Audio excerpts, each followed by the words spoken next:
కానీ నువ్వు కోరికలను అణుచుకోలేక శరీర సంబంధంగా ప్రవర్తించి దేవుని చిత్తముని ఎగతాళి చేసి దేవుడు నన్ను పురుషుడిగా పుట్టించగా నేను స్త్రీగా మారిపోతానని నీ ఇష్టానికి నువ్వు దేవుని చిత్తాన్నే సృష్టినే సవాలు చేస్తూ వెక్కిరిస్తూ సృష్టికి ప్రతి సృష్టి అన్న రీతిలో నువ్వు ముందుకెళ్ళిపోయి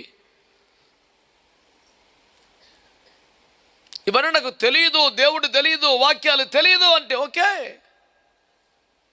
ప్రభువును తెలుసుకోకపోతే ఇలా జరిగింది. మరి ఆ విషయం నువ్వు పశ్చాత్తాపడుతున్నావా? మారు మనసు పొందావా? ఆ విషయం బాహాటంగా నా తప్పని ఒప్పుకున్నావా?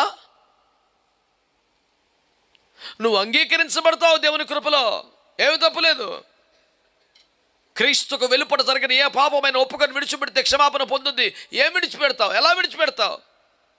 సరే ఒప్పుకున్నావు, ఇక మీద నీ చిత్తానికి ఎప్పుడు వ్యతిరేకంగా చేయను అంటూ సమర్పణ చేసుకున్నావు. ఏ మెసేజ్ చెప్తావు ప్రపంచానికి?